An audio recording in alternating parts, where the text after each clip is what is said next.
الحمد لله وكفى وسلام على عباده الذين اصطفى أما بعد قال رسول الله صلى الله عليه وسلم خير الناس من ينفع الناس سبحان ربك رب العزة عما يصفون وسلام على المرسلين والحمد لله رب العالمين اللهم صل على سيدنا محمد وعلى آل سيدنا محمد وبارك وسلم۔ اللہ رب العزت کے پیارے حبیب نے انسانیت کا ایک معیار بتا دیا کہ اگر کسی بندے کے اندر دیکھنا ہو کتنی انسانیت ہے تو اس کا طریقہ کیا ہے۔ فرمایا خیر الناس من ینفع الناس، انسانوں میں سب سے بہترین انسان وہ ہے جو دوسروں کو زیادہ فائدہ پہنچاتا ہے، اور اگر وہ دوسروں کو فائدہ نہیں پہنچاتا تو کسی کام کا انسان نہیں ہے۔ نبی اسلام نے ارشاد فرمایا کہ میری امت کے جو لوگ ہیں مومنین وہ ایک جسم کے مانند ہیں۔ جسم کا ایک بیمار ہوتا ہے تو پورا جسم بے قرار ہوتا ہے۔ اس کا مطلب یہ کہ مومنین میں سے اگر کسی کے اوپر کوئی تکلیف ہو تو باقی سارے اس تکلیف کو محسوس کر رہے ہوتے ہیں، اگر وہ اس تکلیف کو محسوس نہ کریں تو وہ بے حس پتھر کی مانند ہیں، انسان نہیں ہے، اور اللہ کے ہاں ان کی کوئی قدر و قیمت نہیں۔ نبی سامنے ارشاد فرمایا اللہ تعالیٰ اس وقت تک اپنے بندے کی حاجت روائی کرتا رہتا ہے جب تک بندہ اپنے کسی مسلمان بھائی کی حاجت روائی میں مصروف رہتا ہے۔ اور ایک حدیث مبارکہ میں نبی صلی اللہ علیہ وسلم نے ارشاد فرمایا ارحموا من فی الارض یرحمکم من فی السماء، جو زمین پہ ہیں تم ان پہ رحم کرو، آسمان والا تمہارے اوپر رحم کرے گا۔ اس سے اندازہ لگائیے کہ اللہ تعالیٰ کی نظر میں دوسروں کی تکلیف کو محسوس کرنا، اس کی مدد کرنا، اس کی حاجت روائی کرنا، اس کی کتنی قدر و قیمت ہے۔ چنانچہ نبی علیہ السلام نے ارشاد فرمایا صحابہ کرام کو کہ تم ایک دوسرے پر رحم کرو، تم اس وقت تک مومن نہیں ہو سکتے جب تک تم دوسرے پر رحم نہ ہو۔ صحابہ نے عرض کیا اے رسول اللہ کے وسلم ہم سب رحم کرنے والے ہیں۔ آپ نے فرمایا کہ تم میں سے کسی کے ساتھی کے لیے رحمت نہیں بلکہ اس سے مراد عام لوگ ہیں، یعنی یہ نہیں کہ تم اپنے خاص دوستوں کے لیے بڑے رحیم و کریم ہو بلکہ عام مومنین کے لیے بھی تمہیں رحیم و کریم ہونا چاہیے۔ اس رحمت سے مراد عام ہے۔ پھر نبی اسلام نے ارشاد فرمایا کہ جب کوئی اپنے مسلمان بھائی کے کام کے لیے جاتا ہے، حاجت روائی کے لیے جاتا ہے، تو اللہ تعالیٰ ہر قدم پر اس کو ایک نیکی عطا فرماتے ہیں، ایک گناہ کو معاف فرماتے ہیں۔ اور ایک حدیث میں ہے کہ اللہ تعالیٰ 5000 فرشتوں کو متعین کرتے ہیں اس کے لیے دعا کے لیے، جب تک وہ اس کے کام میں لگا رہتا ہے وہ 5000 فرشتے اس کے لیے بخشش کی دعا کرتے رہتے ہیں۔ اس سے اندازہ لگائیے کہ اللہ رب العزت کی نظر میں کسی مسلمان کی تکلیف کو محسوس کرنا اور اس کی مدد کرنا اور اس کی حاجت راری کرنا اس کا کیا رتبہ ہے۔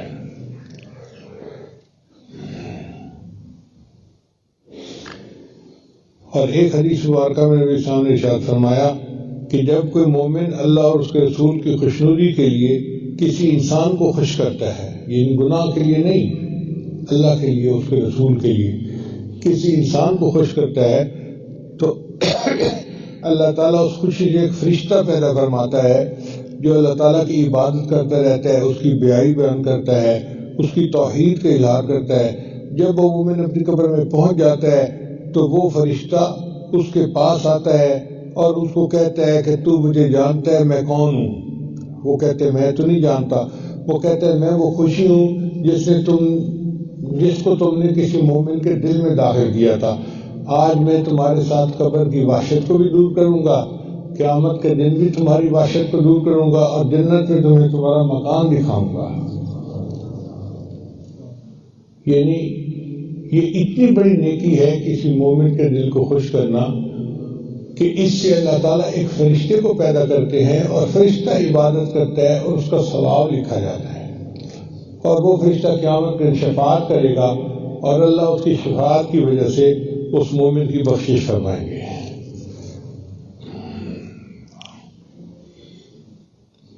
حضرت ابو ہریرہ سے روایت ہے کہ نبی علیہ السلام نے ارشاد فرمایا، جس شخص نے کسی مومن کی مسلمان کی دنیاوی تکلیف کو دور کیا، اللہ اس کو قیامت کے دن اس کی تکلیفوں میں سے دور کر دے گا، اور جس شخص نے کسی تنگ دست کے لیے آسانی کی، اللہ تعالیٰ اس کے لیے دنیا اور آخرت میں آسانی کرے گا، اور جس نے کسی مسلمان کی پردہ پوشی کی، اللہ تعالیٰ دنیا اور آخرت میں اس کی پردہ پوشی کرے گا۔ اللہ تعالیٰ اس وقت تک بندے کی مدد میں لگا رہتا ہے جب تک بندہ اپنے بھائی کی مدد میں لگا رہتا ہے۔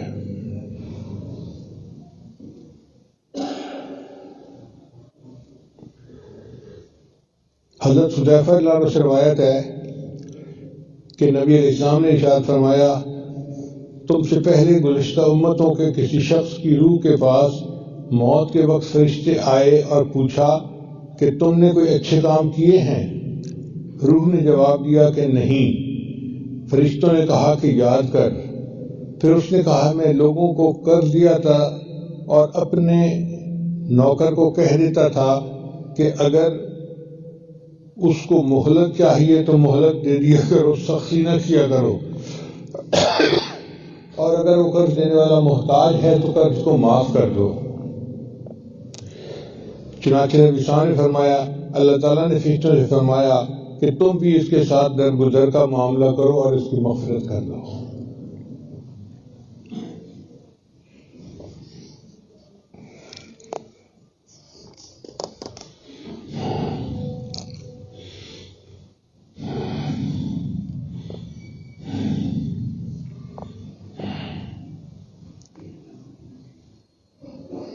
حضرت ابو ہریرہ سے روایت ہے کہ رسول صلی اللہ علیہ وسلم سے پوچھا گیا کہ کون سا عمل افضل ہے۔ یہ بڑی اہم بات ہے کہ صحابہ نے سوال کیا، اے اللہ کے حبیب صلی اللہ علیہ وسلم کون سا عمل افضل ہے؟ تو نبی صلی اللہ علیہ وسلم نے فرمایا، اپنے مسلمان بھائی کو خوش کرنا، یعنی اس کے دل کو خوش کرنا، گناہ کے لیے نہیں، نیکی کے راستے پر، اللہ اس کے رسول کے لیے۔ اپنے مسلمان بھائی کو خوش کرنا، اس کا قرض ادا کرنا اور اس کو کھانا کھلانا۔ اب دیکھیں نبی صاحب اس میں نمازوں کا، نفلوں کا تذکرہ نہیں کیا کہ جو نفلیں بہت پڑھتا ہو اور بڑا صدقہ دیتا ہو وہ بڑا افضل ہے، نہیں، فرمایا نہیں، جو دوسرے کی تکلیف کو دور کرے، اس کا دل خوش کرے اور دوسرے کو کھانا کھلائے اور اس کا قرض ادا کرے، یہ تین کام کرنے والا بندہ سب سے افضل ہے۔ نبی صاحب نے ارشاد فرمایا، جس نے کسی مومن کو خوش کیا اس نے مجھے خوش کیا۔ آپ اندازہ لگائیے اس نیکی کا کتنا بڑا درجہ ہے کہ اللہ کے حبیب صلی اللہ علیہ وسلم ارشاد فرما رہے ہیں، جس نے کسی مومن کو خوش کیا اس نے مجھے خوش کیا، اور جس نے مجھے خوش کیا وہ قیامت کے دن جنت میں جائے گا۔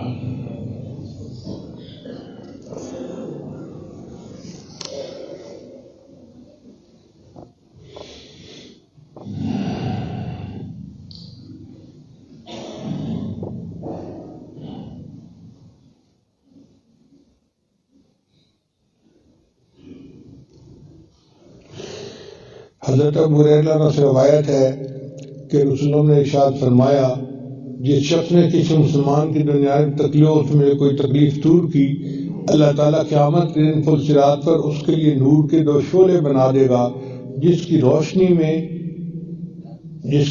ایک جہان روشنی حاصل کرے گا، جس کو اللہ رب العزت کا کوئی شمار نہیں کر سکتا۔ یعنی آج ہم اگر مسلمان بھائی کی تکلیف کو دور کریں گے تو اس کے بدلے اللہ تعالیٰ ہمیں پل صراط پہ روشنی عطا فرمائیں گے۔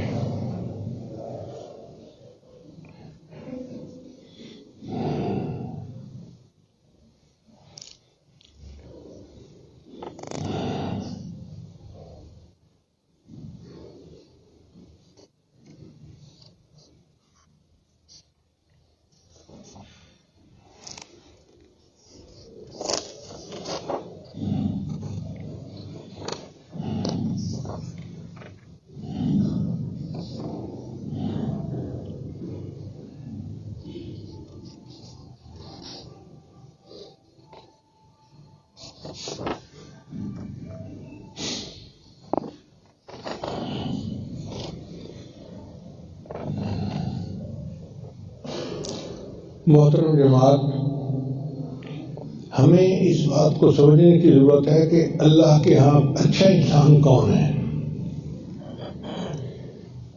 چنانچہ حضرت موسیٰ علیہ السلام نے اللہ رب العزت سے پوچھا، اے اللہ مجھے وہ شخص بتلا دیجئے جو تجھے مخلوق میں سب سے زیادہ پیارا ہے۔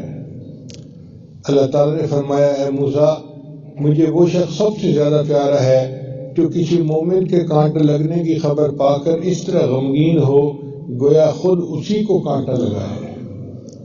یعنی کانٹا کسی اور کو لگا، غم یہ محسوس کر رہا ہے، جس بندے کے اندر امت کا یہ غم ہوگا وہ سب سے اللہ کو پیارا ہوگا۔ اب اس پیمانے پہ ہم اپنے آپ کو تولیں کہ ہم دوسرے کا غم کتنا محسوس کرتے ہیں۔ ہم تو بے حس لوگ ہیں، ہمیں احساس ہی نہیں ہوتا، دوسرا تکلیف میں ہوتا ہے، پریشانی میں ہوتا ہے، اور ہم آرام سے اپنی زندگی گزار رہے ہوتے ہیں۔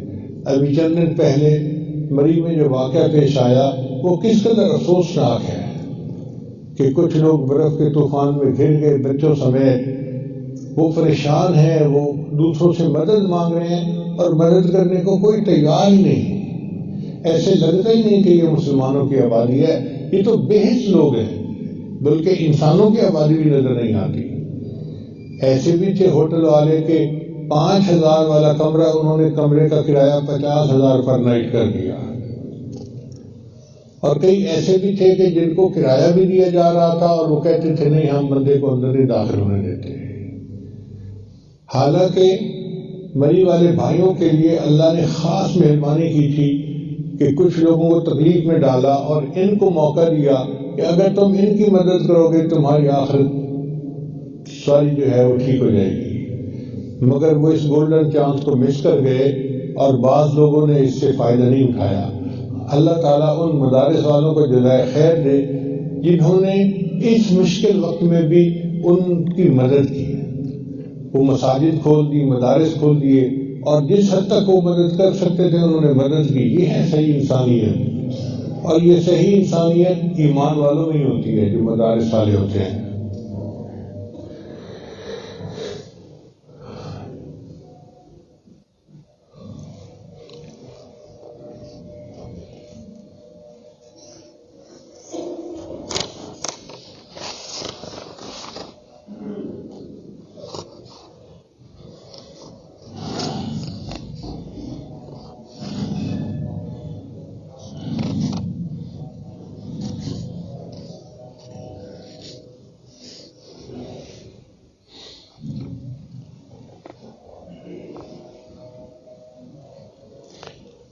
حضرت عمر رضی اللہ تعالیٰ عنہ کا ایک واقعہ بہت توجہ کے ساتھ سننے کی ضرورت ہے۔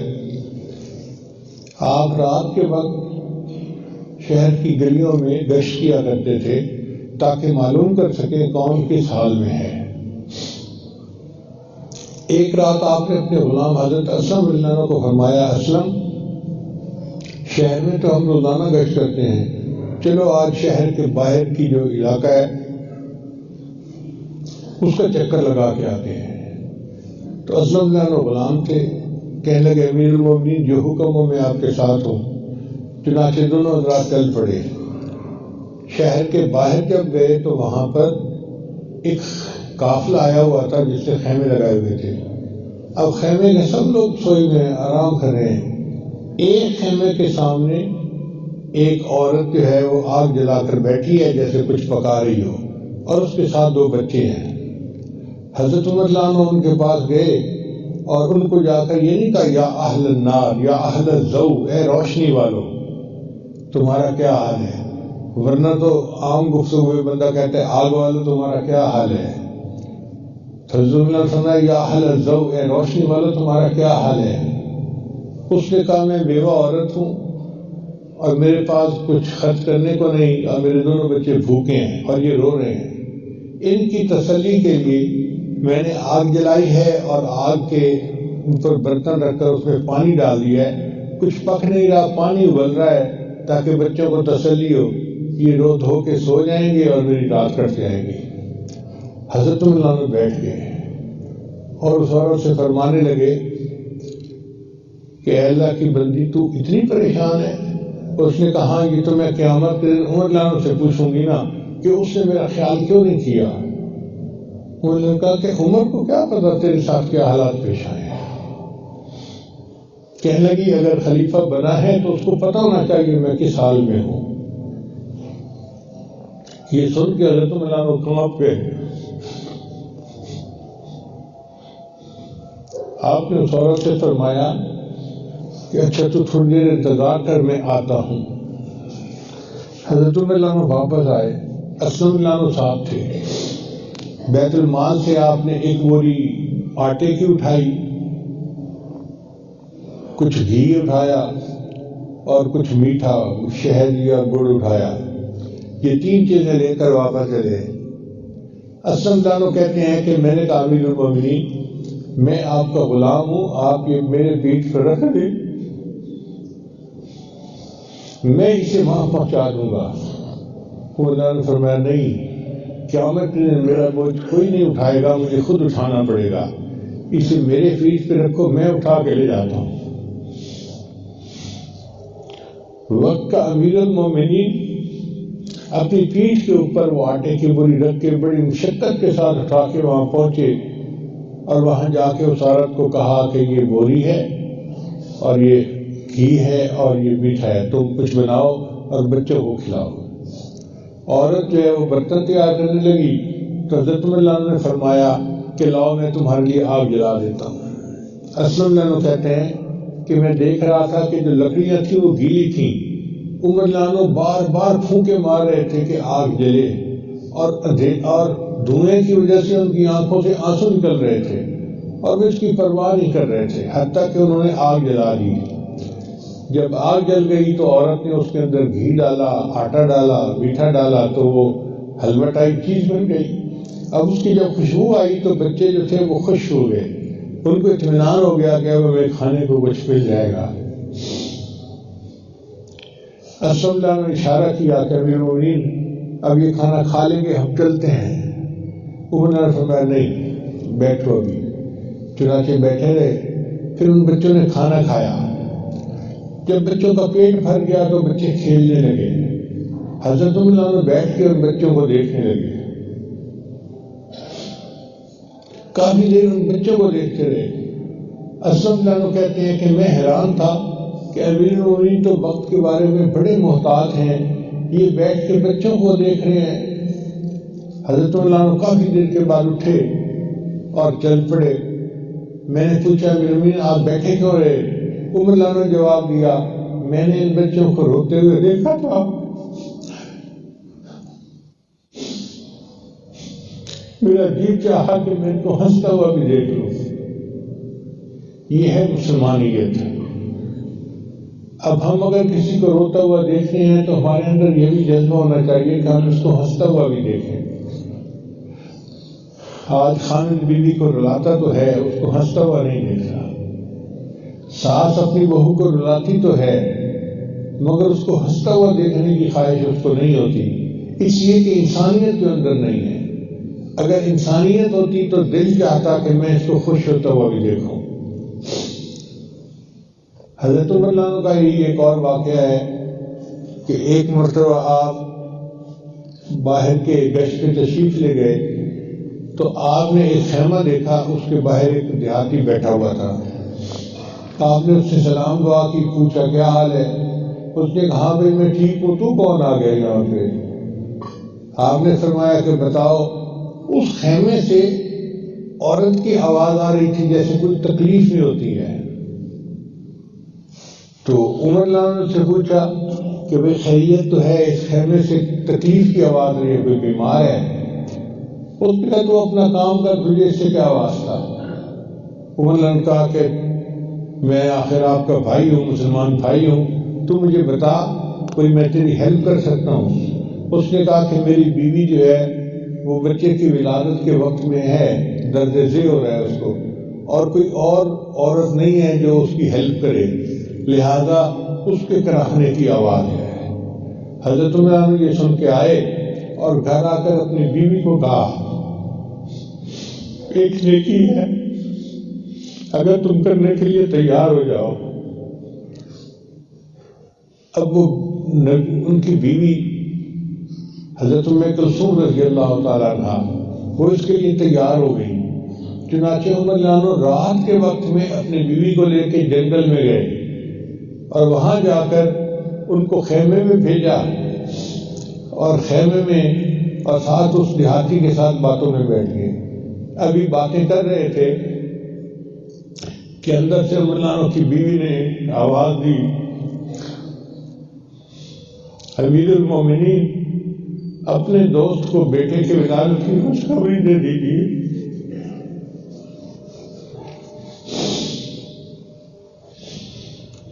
جب اس بندے نے یہ الفاظ سنے وہ حیران ہو گیا، کہتے کہ کیا عمر فاروق ہے؟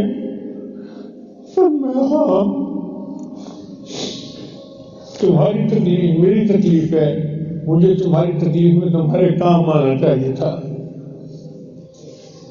یہ ہے انسانیت اور یہ ہے مسلمانیت کہ انسان دوسرے کی تکلیف کو محسوس کرے اور اس پر جو کچھ کر سکتا ہے مدد کرے۔ چنانچہ حدیث پاک میں آتا ہے اللہ تعالیٰ قیامت کے دن بندے کو کھڑا فرمائیں گے اور ارشاد فرمائیں گے کہ اے میرے بندے، میں بھوکا تھا، تو نے مجھے کھانا نہیں کھلایا۔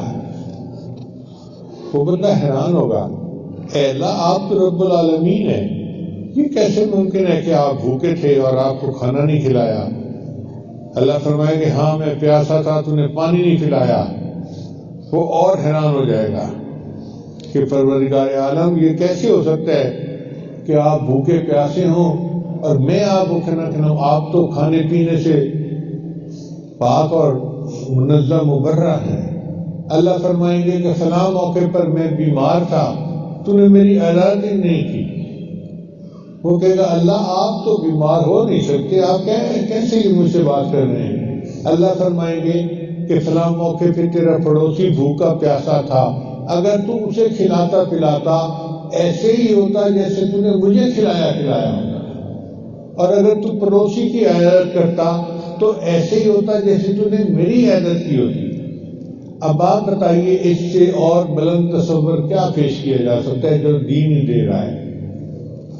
تو نبی صاحب نے فرمایا کہ جو بھوکے کو کھانا کھلاتا ہے ایسے ہے جیسے وہ اللہ کو کھانا کھلا رہا ہے۔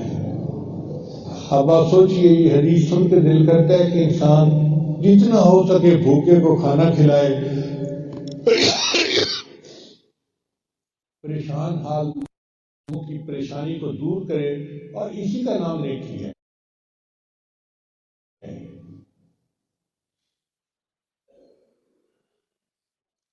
ابراہیم ادھم ایک نیک بادشاہ گزرے ہیں۔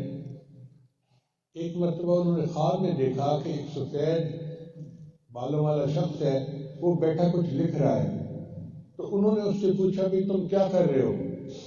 اس نے کہا کہ میں فرشتہ ہوں اور میں ان لوگوں کو کی فہرست بنا رہا ہوں جو اللہ کو خوش کرتے ہیں۔ ابراہیم ادھم نے پوچھا اس میں میرا نام ہے؟ ہم نے کہا تمہارا نام کہاں ہوگا، تم تو بادشاہ ہو، سارا دن دربار چلاتے ہو، دنیا کے کاموں میں لگے رہتے ہو، مصلی پہ بیٹھنے کا ٹائم ہی نہیں ملتا، تمہارا نام کہاں آیا؟ ہمارا نام اس فہرست میں نہیں ہے۔ تو ابراہیم ادھم رحمۃ اللہ علیہ سے کہا کہ اچھا اگر میں دربار چلاتا ہوں تو میں تو لوگوں کے مسائل حل کرتا ہوں، ان کی خدمت کرتا ہوں، تم ان فہرست میں میرا نام لکھ دو جو اللہ کے بندوں سے محبت کرتے ہیں۔ اس نے کہا اچھا میں لکھ لوں گا۔ آنکھ کھل گئی، اللہ کی شان دیکھ کے کچھ ایسے غم، اللہ تعالیٰ نے فرمایا کانٹا تو ایک کو چبھے اور تکلیف دوسرا محسوس کر رہا ہو۔ کیا ہمارے اندر یہ خوبی ہے؟ اگر ہم سوچیں تو ہم تو اس خوبی سے خالی ہیں۔ اگر اس خوبی سے خالی ہے تو ہمارے اندر تو انسانیت نام کی چیز ہی نہیں ہے۔ گو ہم نے شکلیں مومنوں والی بنائی ہوئی ہیں، چہرے پہ داڑھی سجائی ہوئی ہے، مگر ہمارے اندر تو انسانیت نام کی چیز ہی نہیں، اگر دوسرے کا غم ہمارے اندر نہیں۔ ہمیں اس غم کو محسوس کرنا چاہیے۔ اس لیے اللہ تعالیٰ نے قرآن مجید میں فرمایا کہ جو طبیب کسی بیمار کا علاج کرتا ہے وَمَنْ أَحْيَاهَا فَكَأَنَّمَا أَحْيَا النَّاسَ جَمِيعًا، جس نے اس کو زندہ کیا اس نے تمام انسانوں کو زندہ کیا. تمام انسانوں کو زندہ کرنے کا کیا مطلب؟ اس نے انسانیت کو زندہ کیا. انسانیت یہی ہے، دوسرے کی تکلیف کو محسوس کرنا اور اس کے کام آنا. اللہ تعالی ہمیں بھی یہ صفت عطا فرمائے کہ ہم اپنی زندگی میں دوسروں کی تکلیف کو محسوس کرنے والے بن جائیں، ان کی حاجت براری کریں، ان کے ساتھ رہیں اور ان کے دل کو خوش رکھیں. چنانچہ نبی صاحب نے فرمایا خیر الناس من ینفع الناس، انسانوں میں سب سے بہترین انسان وہ ہے جو دوسرے انسانوں کو سب سے زیادہ فائدہ پہنچاتا ہے. ہم اگر دوسروں کو فائدہ پہنچاتے ہیں تو ہم بہترین انسان ہیں، اور اگر ہم دوسروں کو فائدہ نہیں پہنچاتے ہم کسی کام کے نہیں. اللہ کی نظر میں ہم سے مکھی اور مچھر زیادہ بہتر ہے. اللہ کو ہمارے سجدوں کی ضرورت نہیں ہے. اتنے فرشتے ہیں، نبی صاحب نے ارشاد فرمایا کہ کوئی فرشتہ قیام میں ہے، کوئی رکوع میں ہے، کوئی سجدے میں ہے. جو قیام میں ہے وہ ساری زندگی رکوع نہیں کر سکتا، رکوع والا سجدہ نہیں کر سکتا. اسی طرح رہیں گے اور کرتے رہیں گے سجدے اور عبادتیں. اللہ نے انسان کو پیدا کیا کہ انسانیت یہ دکھائے دنیا میں، اور وہ انسانیت ہے دل کا درد. یہ دل کا درد محسوس کرنا کہ پتھر کسی کو لگے، چوٹ کوئی محسوس کرے، یہ انسانیت ہے. اللہ تعالی ہمیں اس انسانیت کو اپنے اندر پیدا کرنے کی توفیق عطا فرمائے. اور جو زندگی میں اب تک ہم نے کوتاہیاں کی تو اس کے نمازوں کو نہ دیکھو، نفلوں کو نہ دیکھو. آج کل تو لوگ رشوت کے مال سے حج عمرہ کر لیتے ہیں اور سمجھتے ہیں کہ ہم تو جنتی ہیں، اور ان کو احساس تک نہیں ہوتا کہ ہم نے کتنوں کو پریشان کیا یا کتنوں کو دکھ دیا، کتنوں کو تکلیف پہنچائی. اس بات کا احساس نہیں ہوتا. ایسے حج عمروں کا اللہ کو کوئی فائدہ نہیں. اللہ ایسے حج عمرے کو قبول نہیں کرے گا. بلکہ کتابوں میں لکھا ہے کہ ایک بزرگ تھے، ان کے دل میں بڑی چاہت تھی کہ میں حج کروں. بڑی چاہت تھی، تڑپتے تھے حج کرنے کے لیے. ایک مرتبہ کچھ وسائل جو ان کے پاس تھے وہ حج کے لیے نکل پڑے. راستے میں ایک جگہ انہوں نے ایک بندے کو دیکھا کہ جو بڑا پریشان حال تھا. انہوں نے اس سے پوچھا کہ بھئی تیرا کیا معاملہ؟ اس نے کہا جی کہ میں ایک شریف آدمی ہوں، غریب آدمی ہوں، گھر میں کئی عورتیں ہیں اور میں اکیلا مرد ان کو سپورٹ کرتا ہوں. میں بیمار تھا اور میرے گھر والے 5-6 دن سے بھوکے پیاسے تھے. تو آج میں نکلا ہوں کہ میں کوئی مزدوری کروں اور گھر والوں کے لیے کچھ لے جاؤں. تو وہ بزرگ کہتے ہیں کہ میں نے سوچا کہ میں کیوں نہ اپنا پیسہ اس کو دے دوں تاکہ اس کے گھر والوں کا فاقہ ختم ہو جائے. چنانچہ انہوں نے اپنے پیسے دے دیے اور وہیں سے گھر واپس آ گئے. اب یہ حج پہ نہیں گئے. اللہ کی شان دیکھیں کہ جب لوگ حج کر کے آئے تو جو بندہ آتا تھا وہ آ کے ان کو مبارکباد دیتا تھا، اللہ تمہاری حج قبول کرے. اب وہ سوچتے تھے میں تو حج پہ گیا نہیں، لوگ مجھے مبارکباد کیوں دے رہے ہیں.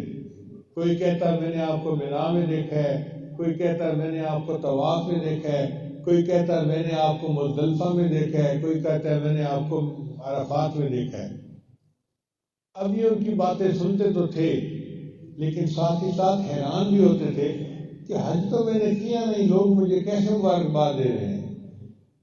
تو پھر رات کو سوئے تو اللہ تعالیٰ نے خواب میں ان کو جو ہے نا دکھا دیا کہ تم نے جو پیسے کسی غریب کو دے دیے تھے، خود تو حج نہ کر سکے، میں نے ایک فرشتے کو حکم دیا کہ قیامت تک وہ تمہاری طرف سے حج کرے گا اور حج کا ثواب تمہارے نام اعمال میں لکھا جائے گا. یعنی ایک بندے کی پریشانی کو، فاقے کو دور کرنا اللہ کو اتنا پیارا کہ اللہ نے ایک فرشتہ پیدا فرما دیا جو قیامت تک حج کرے گا اور اس کا ثواب اس کے نام اعمال میں لکھا جائے گا. تو اس لیے نبی صاحب نے ارشاد فرمایا خیر الناس من ینفع الناس، انسانوں میں سب سے بہتر انسان وہ ہے جو سب سے زیادہ دوسروں کو فائدہ پہنچاتا ہے۔ کوئی بھی بندہ ہے وہ کتنا اچھا ہے، اس کے روزے نمازوں کو نہ دیکھو، وہ بھی اچھی چیز ہے، مگر اگر دیکھنا ہے کہ وہ کتنا اچھا ہے اللہ کی نظر میں، تو دیکھو کہ وہ لوگوں کے لیے کتنا فائدے مند ہے، لوگوں کے غم کو کتنا محسوس کرتا ہے۔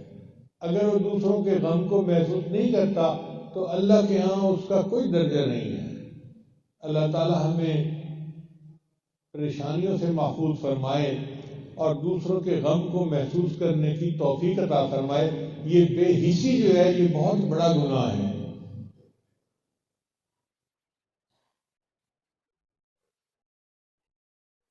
وآخر دعوانا ان الحمد للہ رب العالمین۔ بہت سارے احباب دور قریب سے بیعت ہونے کے لیے آئے ہوئے ہوتے ہیں، تو وہ کہتے ہیں بھی کہ ہمیں کلمات پڑھا دیجیے۔ یہ عاجز کلمات پڑھائے گا، آپ سچے دل کے ساتھ یہ کلمات پڑھتے جائیے۔ پڑھیے بسم اللہ الرحمن الرحیم، لا الہ الا اللہ محمد الرسول اللہ، آمنت باللہ وملائکتہ وکتبہ ورسلہ والیوم الآخر والقدر خیرہ وشرہ من اللہ تعالی والبعث بعد الموت، آمنت باللہ کما ہوا باسمائہ وصفاتہ وقبلت جمیع احکامہ اقرار باللسان وتصدیق بالقلب، اشہد ان لا الہ الا اللہ واشہد ان محمدا عبدہ ورسولہ، استغفر اللہ ربی من کل ذنب واتوب الیہ برحمتک یا ارحم الراحمین۔ ان کلمات کو پڑھنے سے ہم بیعت ہو چکے ہیں۔ چند معمولات ہیں جن کو باقاعدگی سے کریں گے تو اللہ تعالیٰ دل کو منور کریں گے۔ پہلا عمل ہے 100 مرتبہ استغفار صبح شام پڑھنا۔ دوسرا عمل ہے 100 مرتبہ درود شریف صبح شام پڑھنا۔ تیسرا عمل ہے قرآن مجید کی تلاوت روزانہ کرنا۔ چوتھا ہے چلتے پھرتے ہر وقت دل میں اللہ کو یاد کرنا۔ اور پانچواں عمل جو تمام اعمال کا لب لباب اور نچوڑ ہے وہ ہے مراقبہ۔ مراقبے کا طریقہ بہت آسان ہے۔ جب نماز پڑھا کرے تو تھوڑی دیر کے لیے اللہ سے لو لگا کے بیٹھ جایا کرے کہ اللہ کی رحمت آ رہی ہے، دل میں سما رہی ہے، دل کی ظلمت اور سیاہی دور ہو رہی ہے اور میرا دل اللہ اللہ اللہ بول رہا ہے اور میں سن رہا ہوں۔ انشاءاللہ چند دن مراقبہ کریں گے، آپ کے دل میں اللہ تعالیٰ کی محبت بڑھے گی اور آپ اس کی حرارت کو خود محسوس کریں گے۔ اللہ تعالیٰ سب کو اپنے مقبول بندوں میں شامل فرمائے، اور جو حضرات دور قریب سے مختلف دل میں مرادیں لے کے آئے ہیں اللہ سب کی مرادوں کو پورا فرمائے۔ وآخر دعوانا الحمد للہ رب العالمین۔